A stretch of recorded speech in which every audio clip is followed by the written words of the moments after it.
একজন আলেমের কাছ থেকে জানতে পারলাম ফরজ হজ না করে উমরা করা যায় না। এক্ষেত্রে আপনার মতামত কি, আর কথাটা যদি সঠিক হয়ে থাকে তাহলে কি কারণে? ধন্যবাদ। এবার প্রশ্ন করেছেন যে ফরজ হজ না করে উমরা করা যায় না, এই কথাটি এভাবে সঠিক নয়। কথাটি হচ্ছে এই, কারণ যার উপর আল্লাহর ঘরে যাওয়ার মতো সামর্থ্য যার কাছে আছে তার উপর হজ ফরজ, তো তাহলে তিনি ফরজ হজ তো করবেন আগেই।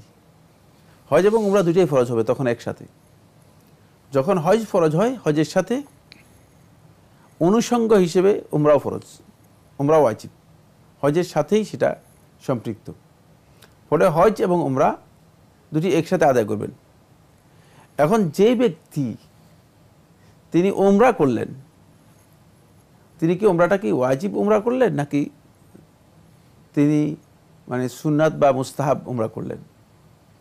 যদি ওয়াজিব হয় তাহলে ওয়াজিবটা হজ ওয়াজিব হয়েছে, তাহলে উমরা ওয়াজিব হয়েছে তার উপর। এটা খুবই সহজ কথা। তাহলে তিনি অবশ্যই তিনি প্রথম কাজ যেটা সেটা হলে তিনি হজ করবেন, কারণ হজ হচ্ছে ফরজ, ইসলামের গুরুত্বপূর্ণ রকম। হজের সাথে তিনি উমরা করবেন। এখন শুধু এককভাবে যদি কেউ উমরা করে তাহলে তিনি তো আল্লাহর ঘর পৌঁছে গিয়েছেন, আল্লাহর ঘরে পৌঁছে যাওয়ার পর তার সামর্থ্য হয়ে গিয়েছে, তারপর হজ ফরজ হয়ে গিয়েছে। এখন যদি তিনি হজ আদায় না করে আসেন তাহলে তিনি গুনাহগার হবেন, কোনো সন্দেহ নেই। যেহেতু তিনি হজ ফরজ হয়েছে কিন্তু হজ আদায় করেন নাই। এই জন্য এটা খেয়াল রাখতে হবে যে যিনি হজ প্রথমে ফরজ যেটা সেটা আদায় করেন নাই, তিনি শুধুমাত্র উমরা করলে তার কিন্তু হজের ফরজিয়ত আদায় হবে না, তাহলে তিনি গুনাহগার হয়ে যাবেন। এবং তার উপর হজ, যেহেতু তিনি মক্কা উপস্থিত হয়েছে, উপস্থিত হয়ে গেলেই তো হজ ফরজ, মক্কা উপস্থিত হয়ে গেলেই তার উপর হজ ফরজ। আর হজ তিনি একেবারে আল্লাহর ঘরেই গিয়েছেন, সুতরাং তিনি তিনি এই কথা বলার সুযোগও নেই যে আমি আল্লাহর ঘর পর্যন্ত পৌঁছার মানে ইসতাতা ইলাইহি সাবিলা, মানে আল্লাহর ঘর পর্যন্ত পৌঁছার ক্ষমতা আল্লাহ তাআলা দিয়েছেন এবং পৌঁছে গেছেন। সুতরাং আপনার উপর হজ ফরজ হয়ে গিয়েছে, এখন যদি হজ আদায় না করেন তাহলে আপনি গুনাহগার হবেন। এটা হচ্ছে এখানে মূল কথা। আমাদের হাতে আরও একটি ইমেল পাঠিয়েছেন ইমন, লিখেছেন, আমার বয়স সবে 19, আমি বেশ কিছুদিন ধরে ভালো নেই, তবে আলহামদুলিল্লাহ বেশ কিছুদিন ধরে একটা বিষয় আমাকে কুরে কুরে খাচ্ছে, আমাকে শেষ করে দিচ্ছে, রবের কাছ থেকে আমাকে অনেক দূরে নিয়ে যাচ্ছে, আমি অন্ধকারে হারিয়ে যাচ্ছি।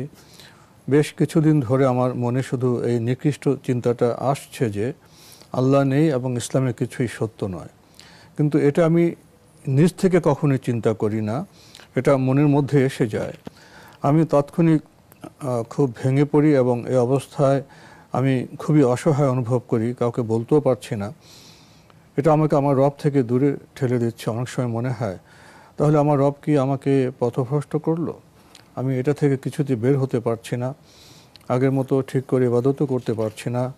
আমি আমার রবের কাছে আগের রূপে ফিরে যেতে চাই। আমি কিভাবে এ থেকে বাঁচতে পারি দয়া করে বলবেন? আমি খুবই অসহায়, মাঝে মাঝে এটার জন্য কেঁদে ফেলি, দয়া করে আমাকে সমাধান দেবেন। আল্লাহ আমাকে যেন পরিপূর্ণ হেদায়েত দান করেন। আল্লাহ দরবারে আপনাদের সুস্বাস্থ্য কামনা করছি। আপনাদের অনুষ্ঠানগুলো অনেক ভালো লাগে, এটা অনেক সহযোগিতা করে দিনের ব্যাপারে। আপনারা আমাদের সুস্বাস্থ্য কামনা করেছেন, আমরাও আপনার সুস্বাস্থ্য এবং মানসিক সুস্বাস্থ্য কামনা করছি। কি বলবেন? ধন্যবাদ এই ভাইকে, আপনি খুবই গুরুত্বপূর্ণ একটি প্রশ্ন করেছেন। প্রথম কথা হচ্ছে হেদায়েতের জন্য আপনি দোয়া চেয়েছেন, আমরাও দোয়া করি আল্লাহ তাআলা আপনাকে হেদায়েত দান করুন। দ্বিতীয় বিষয় হচ্ছে সেটি হলো আপনি এখানে মানে মোটামুটি সাহিত্যিক ভাষাই উল্লেখ করেছেন, ভাষার মধ্যে একটু সাহিত্যিকতা আছে, কিন্তু যে কথাগুলো উল্লেখ করেছেন সেগুলো জঘন্য খুব। সাহিত্যিকতা থাকলেও সেগুলো কঠিন বিষয়। প্রথম বিষয় হচ্ছে সেটা হলো আল্লাহ তাআলা সম্পর্কে আপনার মধ্যে কিছু ভুল চিন্তা মাথার মধ্যে মাঝে মধ্যে এসে যায়। এই যে আল্লাহ সম্পর্কে এই ধরনের চিন্তা আসাটা, এটা অস্বাভাবিক কিছুই না। এটা যে মানে ঈমানের পরিপন্থী বিষয়, ব্যাপারটি এমন নয়। মাঝে মধ্যে আল্লাহ সম্পর্কে এই ধরনের চিন্তা আসতে পারে, ঈমানদার ব্যক্তিদেরও আসতে পারে। রাসূলুল্লাহ সাল্লাল্লাহু আলাইহি ওয়াসাল্লাম হাদিসের মধ্যে বলেছেন যে এটা হচ্ছে যালিকা হাক্কুল ঈমান, এটা হচ্ছে ঈমানের হক, যে ইমানদার ব্যক্তিদের অন্তর মধ্যে মাঝে মধ্যে এই ধরনের কিছু আসতে পারে। তবে আপনার বিষয়টি প্রথম যেটা সেটা হলো আপনাকে বুঝতে হবে যে আপনি একটি ছোটোখাটো একটা রোগে আক্রান্ত হয়েছেন, সেটি হচ্ছে মানসিক ওয়াসওয়াসা রোগে আপনি আক্রান্ত হয়েছেন। তো মানসিক ওয়াসওয়াসা রোগে যারা আক্রান্ত হবে তাদের এই ধরনের একটা পরিস্থিতি হতে পারে। সেক্ষেত্রে প্রথম কাজ হচ্ছে যেটা সেটা হলো আপনি নিজেকে সকল প্রকার আল্লাহ তাআলার অবাধ্যতা এবং গুনাহ থেকে পরিপূর্ণরূপে পরহেজ করবেন। কারণ মানুষের অবস্থান, মানুষের আমল, মানুষের কাজকর্ম এগুলো মানুষদেরকে বিভিন্ন দিক থেকে ক্ষতিগ্রস্ত করে, যেটা আমরা মানুষ হিসেবে বুঝতে পারি না। আমি মনে করি যে আমার যে এটা কোত্থেকে আসলো, এই বিপদটা কোত্থেকে হলো, কেন আমার উপরে এ ধরনের মুসিবত। কিন্তু আল্লাহ তাআলা কোরআনের মধ্যে বলে দিয়েছেন ফাবিমা কাসাবাত আইদিকুম, তুমি যেটা করেছো, তোমাদের হাত যেটি করেছে, তোমাদের হাতে যে কামাই সেটাই হচ্ছে এর কারণ। সুতরাং প্রথম কাজ হচ্ছে আল্লাহ তাআলার অবাধ্যতা, আল্লাহ রাব্বুল আলামিন বিধান লঙ্ঘন, বিশেষ করে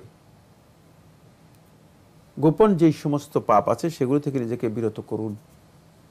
দ্বিতীয় নম্বর যে পরামর্শ সেটা হচ্ছে যখনই এই ধরনের একটা অবস্থা আপনার তৈরি হবে তখনই আপনি জোরে জোরে আওয়াজ করে আউযু বিল্লাহি মিনাশ শাইতানির রাজিম, আল্লাহ রাব্বুল আলামিনের আশ্রয় চাওয়ার যেই আলফাজগুলো আছে, যে বক্তব্যগুলো আছে, যে টেক্সটগুলো আছে, দোয়াগুলো আছে, সেগুলো জোরে জোরে পড়বেন। যদি এতেও কিছু না হয় তাহলে আপনি মানে উজু করবেন, সুন্দরভাবে উজু করবেন। উজু করে তারপরে আপনি মানে এই দোয়াগুলো বেশি বেশি করে পড়বেন।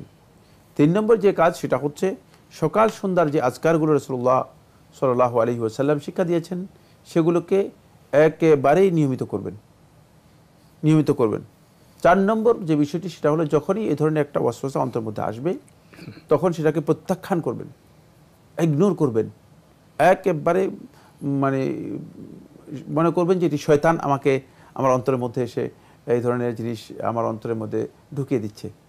মনে করবেন যে শয়তানের পক্ষ থেকে এই ধরনের জিনিস আমার অন্তরের মধ্যে নিয়ে আসতেছে। শয়তানকে যেভাবে আমরা ঘৃণা করি, মৃত্যুকে আমরা যেভাবে মানে ঘৃণা করি, জাহান্নামের আগুনে যাওয়াকে আমরা যেভাবে অপছন্দ করি, ঠিক এভাবে এটাকে প্রত্যাখ্যান করবেন।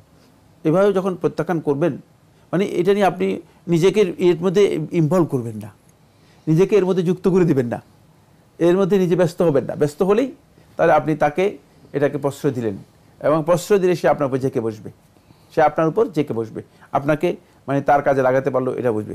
যখন প্রত্যাখ্যান করবেন এবং সেটা যখন নিয়মিত করবেন অবশ্যই ইনশাআল্লাহ তাআলা 1 মাসের মধ্যে আপনি এর জন্য রেজাল্ট পেয়ে যাবেন। আমি যে কাজগুলো বললাম এই কাজগুলো নিয়মিত যদি করেন ইনশাআল্লাহ তাআলা আমি আশা করি 1 মাসের মধ্যে আপনি এই যে কন্ডিশনের কথা উল্লেখ করেছেন সেই কন্ডিশন থেকে আপনি নিজেকে মুক্ত করতে পারবেন। তবে সকল ক্ষেত্রে আল্লাহ তাআলার কাছে আশ্রয় চাইতে হবে, দোয়া করতে হবে। ইয়া মুকাল্লিবাল কুলুব সাব্বিত কলবি আলা দীনিক, ইয়া মুসাররিফাল কুলুব সাররিফ কলবি আলা তাআতিক। এই যে মানে রাসূলুল্লাহ সাল্লাল্লাহু আলাইহি ওয়াসাল্লাম যে দোয়াগুলো শিক্ষা দিয়েছেন এগুলো খুবই ইম্পর্টেন্ট দোয়া। মানে রাসূলুল্লাহ সাল্লাল্লাহু আলাইহি ওয়াসাল্লাম এই দোয়াগুলো যেন বেশি বেশি করে নিয়মিত পড়বেন, যাতে করে আল্লাহ সুবহানাহু ওয়া তাআলা আপনার অন্তরকে পরিবর্তন করে দেয় এবং অন্তরের মধ্যে আল্লাহ রাব্বুল আলামিন যেন প্রশান্তি নাজিল করেন, সেজন্য বেশি বেশি করে দোয়াও করুন।